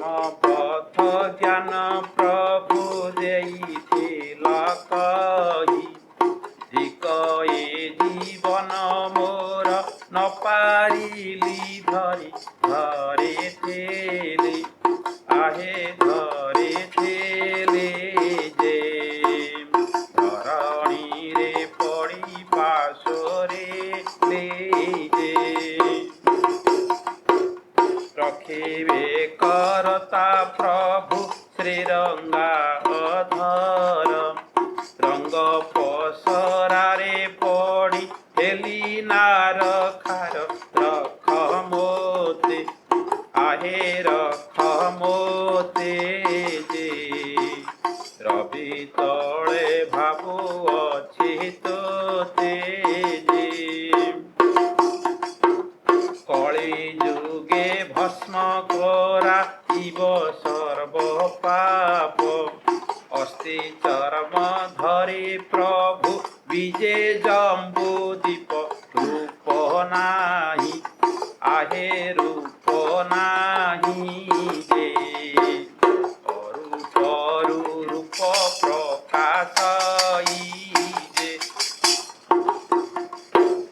आरत भंजन स्वामी अनादि पुरुष आकार विकार नाही अवधूत बेश आनंद रे आहे आनंद रे जे अलेख शब्द तिनि पुरे जे उपहास्य करी कहु छंती जगत रे आशीष वचन नाही काहारे मुखरे एबे देख आहे एबे देख हे अद्भुते पड़ुची चमक जे सत होइन भाबु अछि मने मने आनंद हेउछि मोहि अलेख दर्शने आज्ञा हेउ आहे आज्ञा हेउ जे भणे अर्खित नारायण साहु जे आज्ञा हेउ जे आज्ञा हेउ जे भणे अर्खित नारायण साहु जे गुरु ब्रह्मा महिमाले प्रभु ए विश्वर दुख निवारण हो देश देश मध्य युद्ध बंद हो जाऊ सकल प्राणी की आनंद रखु गुरु ब्रह्मा महिमाले जगतर कल्याण हो नाम धाम रक्षा करूँ ए विश्व सत्य धर्मर प्रचार प्रसार हो शांति प्राप्त हो शांति प्राप्त हो समस्ते आनंद रुहतु गुरु ब्रह्मा महिमाले आज कार्यक्रम कर्मकर्ता उत्तर उत्तर तो उन्नति हो समस्त कर्मकर्ता मंगल हो गुरु ब्रह्म महिमालेख प्रभु महिमालेख महिमालेख बहुत बहुत बहुत सुंदर लगला सतरे जदि प्रकृत पक्षरे धर्मर परिभाषा एटा ही हवा उचित आउ धर्मर अर्थ जिते बाबा गाउले आखिरे लुह आसी जाइला प्रत्येक धर्मर शब्द सेटा हवा उचित संसार कल्याण पई जदि धर्मर अवस्थिति तेबे से धर्म निहांती भाबरे ग्रहण योग्य आउ जदि धर्मर अवस्थिति जड़े आ जन भितर कली सृष्टि करुच्ची झगड़ा करोची बाबा जमती कहले देश देश भितर युद्ध करोची तेबे से धर्मर आवश्यकता नाही तेबे बाबांकर कथा आशा करी आजिकल युव समाज पाखे पहुंचब आ धर्म सहित आपण जेकोसी धर्म सहित जड़ित होती हुंतु किंतु धर्मर प्रकृत परिभाषा को बुझंतु आ धर्मर प्रकृत अर्थ को बुझंतु जो चारिधाड़ी बाबा गाइले तार अर्थ बुझंतु जे सेतिरे थिला संसार कल्याण पई आशा तो जदि सेटा आपणकर मूल वाक्य होची तेबे निश्चित भाव में धर्म आपण को रक्षा करिवो ता नहेले धर्मर अर्थ अनर्थ हेबो एवं धर्म आपण को सुरक्षा करने बदल रे आपण को राक्षस रे परिणत करिवो तेबे आज पॉडकास्ट को हम एठी रखिबा बाबा को मोर अशेष अशेष प्रणाम जे मोर रिक्वेस्ट रखी कि बाबा एते दूर रु आछंती आपण मन जदि बाबा को देखिया पई चाहिबे तेबे आपण जाय बाबा एड्रेस ता थरे कहबे हमर खोर्धा महिमा आश्रम आज्ञा वर्तमान मु रहउची आज्ञा हमर गुरु होसंती त्रिलोचन दास तापंग स्टेशन आज्ञा सामने रे हमर गुरुकुल आश्रम हम तो ओडिशा सारा भ्रमण करूछु आज्ञा ଖୋର୍ଦ୍ଧାରେ ଆଶ୍ରମ କୁଳିଆ ଖଣ୍ଡେ କରିଛୁ, ଏଠି ରହୁଛୁ, ସାଧାରଣ କର୍ମଭୂମି କରିଛୁ, ବାବାଙ୍କ ପାଖକୁ ଯାଆନ୍ତୁ। ଷ୍ଟେସନ ପାଖରେ ଗୋଟେ କରିଛୁ, ଆଜ୍ଞା ଏଠି ହଳିମ ଷ୍ଟେସନ ପାଖରେ ଧଉଳି ମୁହାଁ ଷ୍ଟେସନ ପାଖରେ ମୁଁ ବି ସେଠିକି ଯାଇଥିଲି। କାଇମାଟିଆ ଆଜ୍ଞା ସେଠି ଗୋଟେ ଆଶ୍ରମ। ଏମିତି ମା ଧର୍ମ ପ୍ରଚାର ପ୍ରସାର ପାଇଁ ଯାଗ ଯଜ୍ଞ ହଉଛି, ଗୁପ୍ତ ଆହୁତି ହଉଛି, ପ୍ରଭୁ ନାମ ଭଜନ କରାଉଛି, ଆଜ୍ଞା ଦାନ ଧର୍ମ କରାଯାଉଛି, ସବୁ ବିଭିନ୍ନ ପ୍ରକାର କାର୍ଯ୍ୟକ୍ରମ ରହୁଛି, ଆନୁଷ୍ଠାନିକ କାର୍ଯ୍ୟ ଧର୍ମ ଅନୁଷ୍ଠାନ କାର୍ଯ୍ୟକ୍ରମ। ଆଜ୍ଞା ବାବାଙ୍କ ସହିତ ଯୋଗାଯୋଗ କରନ୍ତୁ ଆଉ ମହିମା ଧର୍ମ ସହିତ ଜଡିତ ହୁଅନ୍ତୁ, ଯେପରି ଭାବରେ ହଉନା କାହିଁକି ଆପଣ ମହିମା ଧର୍ମ ବିଷୟରେ ଜାଣନ୍ତୁ, କାରଣ ଓଡିଶାର ଗୋଟିଏ ଏକମାତ୍ର ଏବଂ ମୌଳିକ ଧର୍ମ ହେଲା ମହିମା ଧର୍ମ, ଯାହାର ଉତ୍ପତ୍ତି ଓଡିଶାରୁ, ଯାହାର ଉତ୍ପତ୍ତିରେ କୌଣସି ପାଶ୍ଚାତ୍ୟ ସଭ୍ୟତାର କୌଣସି ହାତ ନାହିଁ। ଏଟା କମ୍ପ୍ଲିଟଲି ଆଣ୍ଡ ଏଣ୍ଟାୟାରଲି ଆର ନେଟିଭ। ତ ଏ ଧର୍ମକୁ ନେଇ ଆମେ ଗର୍ବ ଅନୁଭବ କରିବା ଦରକାର। ମୋ ମନରେ ଯାହା ପ୍ରଶ୍ନ ଥିଲା ମହିମା ଧର୍ମକୁ ନେଇ ମୁଁ ବାବାଙ୍କୁ ପ୍ରଶ୍ନ କଲି, ବାବା ଅତ୍ୟନ୍ତ ସରଳତାର ସହିତ ତାର ଉତ୍ତର ଦେଲେ। ଆଉ ଯଦି ଆପଣଙ୍କ ପାଖରେ କିଛି ପ୍ରଶ୍ନ ଅଛି ଆପଣ ବାବାଙ୍କୁ ନିଜେ ଦେଖା କରି ପଚାରି ପାରନ୍ତି ଏବଂ ଧର୍ମ ସହିତ ଜଡିତ ହୁଅନ୍ତୁ। ଓଡିଶା ଉତ୍କଳର ଗୌରବ ମହିମା ଧର୍ମ, ସେଥିପାଇଁ ଆମେ ସମସ୍ତେ ବହୁତ ଗର୍ବିତ ହେବା କଥା ଏବଂ ଜଡିତ ହେବା କଥା। ଏତିକି ଆଜିର ପଡକାଷ୍ଟ ରଖୁଛି ଏଇଠି, ପୁଣି ଥରେ ଦେଖା ହବ ନୂଆ ଜଣେ ଅତିଥିଙ୍କ ସହିତ ନୂଆ ଏକ କାହାଣୀ ସହିତ। ସେତିକି ସମୟ ପର୍ଯ୍ୟନ୍ତ ସାଇନିଂ ଅଫ୍, ଲେଖିକା ବନସ୍ମିତା। ପ୍ରଣାମ ବାବା। ଅନେକ ପ୍ରଭୁଦାୟ।